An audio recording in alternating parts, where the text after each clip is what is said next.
YouTube channel education group class 7 to 10 में आप लोग का स्वागत है। मैं राजू सर आप लोग को पढ़ाने जा रहा हूँ 10th क्लास का फिजिक्स पार्ट 1 है और लाइट में हम लोग पढ़ रहे हैं। पार्ट 1 से भाग 1 पढ़नी है, 2 पढ़नी है, तीसरा भाग पढ़ाने जा रहे हैं। यहाँ तक छोड़े हुए थे, यानी माध्यम बता रहे थे कि प्रकृति के अनुसार माध्यम 2 प्रकार के होते हैं। उसमें बताया गया था, एक समांगी और दूसरा विषमांगी। क्वेश्चन पूछता कैसे है, तो क्वेश्चन पूछेगा कि समांगी माध्यम से आप क्या समझते हैं या समांगी माध्यम किसे कहते हैं। क्वेश्चन नोटबुक में डालते चलिएगा, जितना भी क्वेश्चन बताएंगे और उसका जवाब क्या होगा तब देखा जाए। कह रहा है कि समांगी माध्यम के प्रत्येक भाग के गुण एवं बनावट समान होते हैं। क्या होता है? समांगी माध्यम के प्रत्येक भाग के गुण एवं बनावट क्या होते हैं? समान होते हैं। जैसे में पूछेगा तो जल हो जाएगा और कांच हो जाएगा। फिर बात चलता है कि कहता है कि विश्व यानी विषमांगी माध्यम से आप क्या समझते हैं, तो उसके लिए क्या हम लोग जवाब देंगे, क्या उत्तर होगा? तो होगा विषमांगी माध्यम के यानी विषमांगी माध्यम के प्रत्येक भाग के गुण और बनावट असमान होते हैं। जैसे में पूछे तो क्या हो जाएगा? हवा एक क्या है? मिश्रण है या कैल्साइट आदि ये सब हो जाएगा। नेक्स्ट बात किया जाता है और नेक्स्ट क्वेश्चन में चलते हैं। नेक्स्ट क्वेश्चन पर फोकस कीजिए, कैसे क्वेश्चन पूछता है उसके बारे में। जैसे कह रहा है कि पारदर्शी पदार्थ, क्वेश्चन क्या पूछेगा? पारदर्शी पदार्थ से आप क्या समझते हैं, पारदर्शी पदार्थ किसे कहते हैं? तो देखा जाए क्या डिफिनेशन हो जाएगा, जिन पदार्थों से होकर प्रकाश पूर्ण रूपेण गमन करना, मतलब आर पार, जिस वस्तु से यानी जिस पदार्थ से कोई भी पदार्थ हो उससे प्रकाश आर पार हो जाए, वो सब क्या कहलाता है? तो पारदर्शी पदार्थ कहलाता है। जैसे में क्या है? कांच मतलब शीशा। अगर शीशा के एक साइड से अगर लाइट बारा जाए तो दूसरे साइड में दिखाई देने लगा। अगर पानी भी हो जाएगा, हवा भी हो जाएगा, ये सब क्या, ये सब जैसे में हो जाएगा। अब बात किया जाता है अपारदर्शी पदार्थ। अपारदर्शी का अर्थ होता है जिससे प्रकाश आर पार न हो। कोई भी अगर वस्तु लगा देते हैं रास्ते में, प्रकाश के रास्ते में, और प्रकाश एक साइड से दूसरे साइड में नहीं जाता है, यानी अंधकार बन जाता है दूसरे साइड में, तो वो सब अपारदर्शी पदार्थ कहलाता है। जैसे में देखा जाए और पढ़ते हैं डिफिनेशन क्या होगा। क्वेश्चन तो कहेगा कि अपारदर्शी पदार्थ किसे कहते हैं, तो याद रखना है, जिन पदार्थों से होकर प्रकाश बाहर नहीं निकल पाता है, कौमा, उसे अपारदर्शी पदार्थ कहते हैं या कहलाता भी है। जैसे में क्या है, पत्थर के एक साइड में अगर लाइट बारते हैं तो दूसरे साइड में प्रकाश नहीं जाएगा।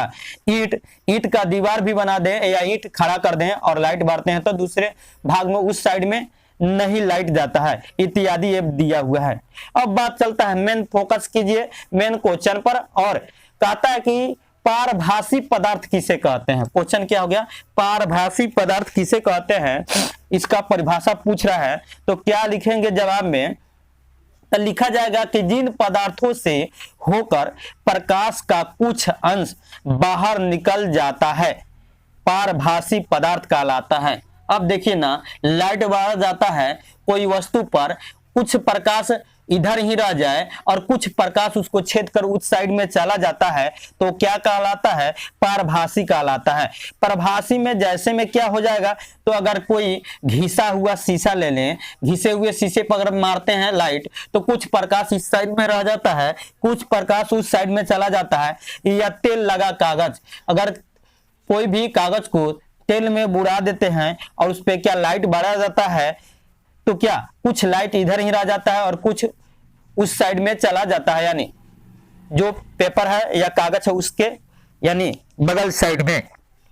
आगे कहता है क्वेश्चन क्या है, जितना भी क्वेश्चन है इसको नोटबुक में डालते चलिएगा, एक भी क्वेश्चन नहीं छोड़िएगा। सब क्वेश्चन क्या है, एग्जाम के लिए महत्वपूर्ण है, VVI क्वेश्चन है, हमेशा बोर्ड में पूछता है।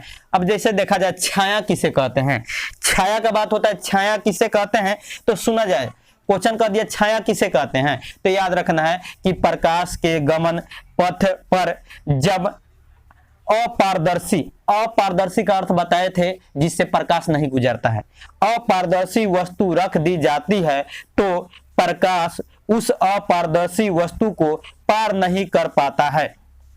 अब देखा जाए, कोई दीवार रास्ते में खड़ा कर दिया गया है और लाइट, सूरज का प्रकाश या लाइट सूर्य का प्रकाश आता हो या लाइट बारा जाए तो दीवार के यानी उस साइड में प्रकाश नहीं जाता है और अंधकार बन जाता है। अंधकार बन जाता है वही क्या कहलाता है, तो छाया कहलाता है। तो सुना जाए और कहा कि इसलिए वह अंधेरा क्षेत्र बन जाता है जिसे छाया कहते हैं। तो छाया का डिफिनेशन हो गया, या छाया सब क्या समझते हैं ये भी हो जाएगा क्वेश्चन, तो याद रखना है। अब देखिए नोटबुक में न डालकर हम सोचे हैं कि बुक से ही पढ़ाएं, बेटर रहेगा। आप लोग क्वेश्चन सुनिए, क्वेश्चन नोटबुक में डालिए और इसका जवाब सामने पड़ा हुआ है, या नहीं लिखना चाहते हैं नोटबुक में तो क्वेश्चन समझ लीजिए और इसको जवाब भी याद कर लीजिएगा। आगे क्वेश्चन पूछा हुआ, क्या पूछता है कि प्रकाश का परावर्तन, हमेशा क्वेश्चन एग्जाम में देता है, एकदम कहा जाए महत्वपूर्ण से महत्वपूर्ण अगर बोला जाए तो ये क्वेश्चन है। कहता है प्रकाश का परावर्तन, परावर्तन का अर्थ क्या होता है, टकराकर वापस लौटना। क्या होता है, टकराकर वापस लौटना परावर्तन कहलाता है। तो पढ़ते हैं लाइन बाय लाइन। क्या कहता है कि जब प्रकाश की किरणें किसी समांगी माध्यम से चलकर अन्य वस्तु की सतह पर पड़ती है तो वे किरणें या तो वस्तु द्वारा अवशोषित हो जाती है या उस वस्तु से पार कर जाती है या उसके सतह से टकराकर लौट जाती है। अब ऐसे ही शॉर्टकट में याद रखना है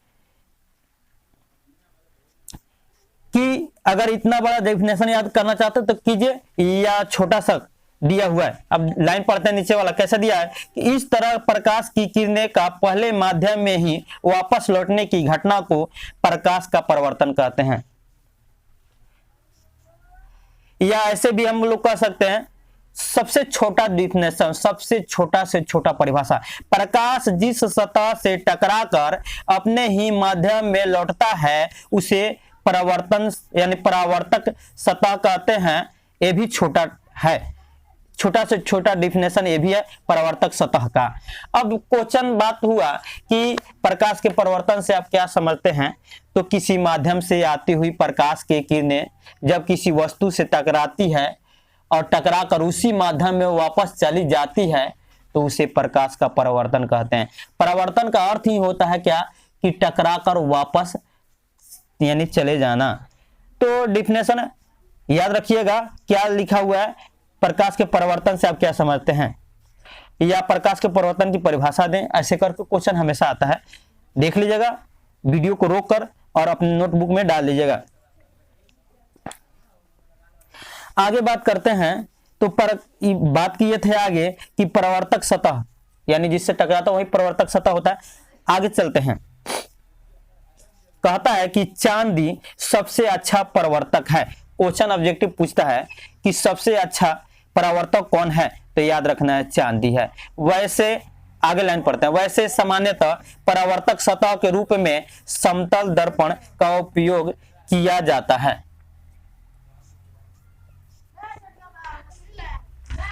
आगे लाइन सुना जाए। अब वीडियो को ज्यादा से ज्यादा लाइक कीजिए, सब्सक्राइब कीजिए, शेयर भी कीजिए। वीडियो को यहीं पे एंड करते हैं, नेक्स्ट वीडियो में आपसे मिलते हैं। चलिए वीडियो को यहीं पे एंड किया जाता है। जय हिंद, जय भारत।